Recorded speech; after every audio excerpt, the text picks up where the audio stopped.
Assalamualaikum warahmatullahi wabarakatuh. Alhamdulillahirrabbilalamin. Pada kesempatan ini kita bertemu kembali pada pembelajaran Al-Quran Hadis. Di kesempatan ini kita akan belajar tentang surah An-Nasr.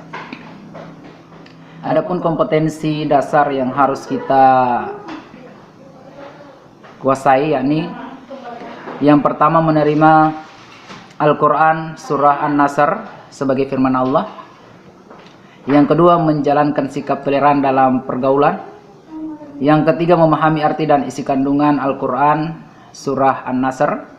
Yang keempat, mengamalkan isi kandungan Al-Quran surah An-Nasr dalam perilaku sehari-hari. Adapun yang menjadi tujuan pembelajaran kita setelah kita belajar surah An-Nasr ini, yang pertama, bersyukur atas nikmat dan karunia Allah. Yang kedua, bersyukur kepada Allah sebagai bangsa Indonesia.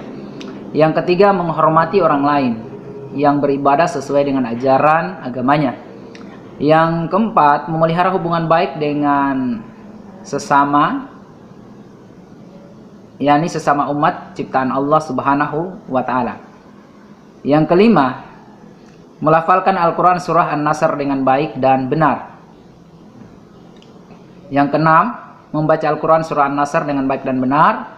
Yang ketujuh, menghafalkan Al-Quran surah An-Nasr dengan baik dan benar. Yang kedelapan, mengartikan Al-Quran surah An-Nasr dengan baik dan benar. Yang kesembilan, menyimpulkan Al-Quran surah An-Nasr dengan baik dan benar. Yang kesepuluh, menjelaskan Al-Quran surah An-Nasr dengan baik dan benar. Kesebelas, mendemonstrasikan hafalan surah An-Nasr dengan baik dan benar. Dan yang ke-12, mengkomunikasikan kandungan surah An-Nasr dengan baik dan benar. Jadi itu yang diharapkan setelah kita mempelajari Quran surah An-Nasr. Jadi kita mulai dari melafalkan Al-Quran surah An-Nasr. Silakan disimak, diperhatikan, kalau perlu diikuti untuk memudahkan kita di dalam melafalkan Al-Quran surah An-Nasr sampai kita lancar dan dalam membaca dan menghafalnya. A'udzu billahi minasy syaithanir rajim. Bismillahirrahmanirrahim. Idza jaa nasrullahi wal fath. Apabila datang pertolongan Allah dan kemenangan. Wa ra'aitan nasa yadkhuluna fi dinillahi afwaja. Maka engkau melihat manusia, mereka masuk ke dalam agama Allah dengan berbondong-bondong. Fasabbih bihamdi rabbika wastaghfir innahu kana tawwaba. Maka bertasbihlah dengan memuji Tuhanmu dan mohon ampun kepadanya. Sesungguhnya Dia adalah Maha penerima taubat. Shadaqallahul azim. Nah, adik-adik sekalian, yang perlu kita pahami di dalam Quran surah An-Nasr ini, yang pertama, surah An-Nasr terdiri dari 3 ayat.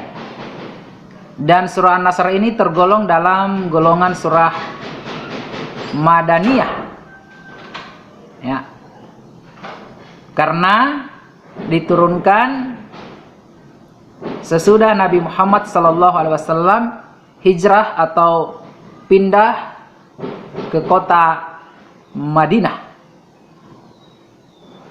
Ya. Kemudian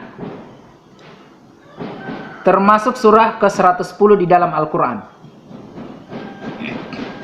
Diturunkan setelah surah At-Taubah. Sedangkan An-Nasr itu sendiri artinya pertolongan. Terus apa yang dijelaskan atau kandungan daripada surah An-Nasr ini? Di dalam surat An-Nasr kandungannya ada berapa? Yang pertama, surah An-Nasr turun berkaitan dengan peristiwa Fathul Mekah atau peristiwa kemenangan kota Mekah, yaitu ketika Rasulullah SAW menaklukkan kota Mekah, membebaskan kota Mekah dari berhala-berhala, membersihkan kota Mekah dari berhala-berhala yang disembah oleh kaum Quraisy. Yang kedua, kesulitan Nabi Muhammad SAW dalam berdakwah menyebarkan agama Islam pada akhirnya mendapatkan kemenangan. Ya, berkat pertolongan Allah Subhanahu wa Ta'ala. Dan ketabahan Nabi Muhammad SAW bersama pengikutnya, sahabat-sahabatnya. Yang ketiga, perkara yang benar, yaitu agama Islam pasti akan menang. Dan perkara yang batil, yang salah, yaitu kejahatan, pasti akan kalah. Itu jaminan dari Allah. Allah akan senantiasa memberikan pertolongan pada kebenaran, dimanapun, dalam waktu bagaimanapun, kebenaran pasti akan menang. Yang keempat, bahwa pertolongan dan kemenangan itu datangnya dari Allah Subhanahu wa Ta'ala.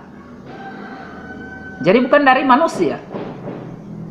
Kewajiban manusia itu hanya berusaha, berikhtiar dengan semampu, dengan sebisa mungkin, dengan segala daya dan potensinya, kekuatan yang dia miliki. Itu tugas manusia. Dan yang berikan kemenangan hanya Allah. Berikhtiar, kemudian dibarengi dengan doa, memohon kepada Allah Subhanahu wa Ta'ala dimudahkan di dalam urusannya. Perkara Allah memberikan pertolongan, itu adalah hak Allah. Tetapi ingat, ketika kita memohon pertolongan Allah dengan ikhlas, dengan tulus, pasti Allah akan menolong kita. Itu pasti, janji Allah pasti. Yang kelima, surah An-Nasr juga mengandung perintah kepada manusia untuk bertasbih, memuji kepada Allah Subhanahu wa Ta'ala atas segala kemenangan yang telah diraih dan meminta ampunan atas segala kesalahan dan dosa yang telah dilakukan.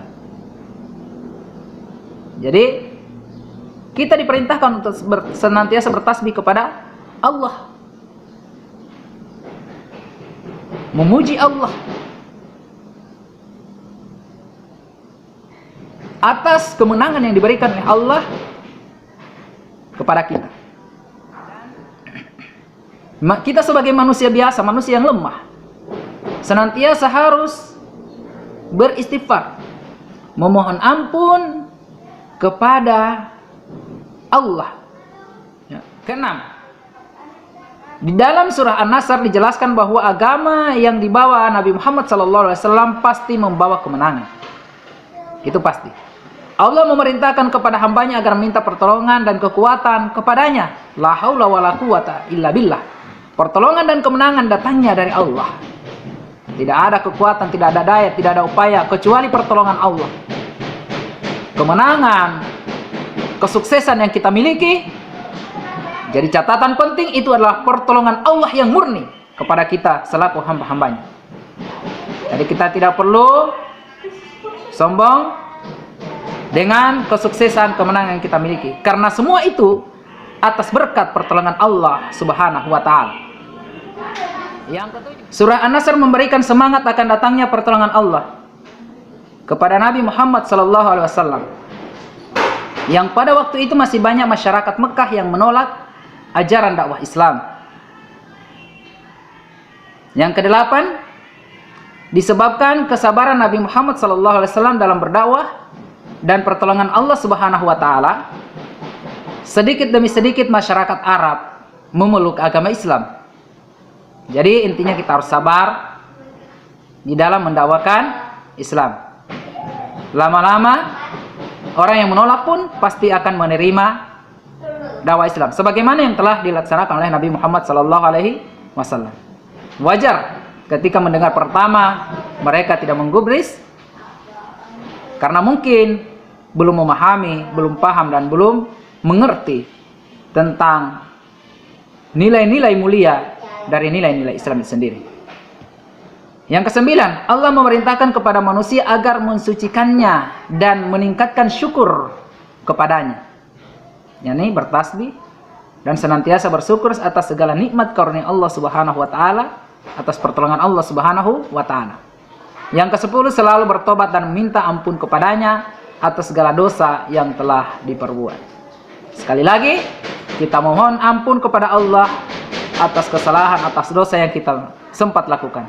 Karena dosa ini, kesalahan ini bisa saja ada yang kita sadari, ada yang kita tidak sadari, bahkan kita tidak tahu sama sekali.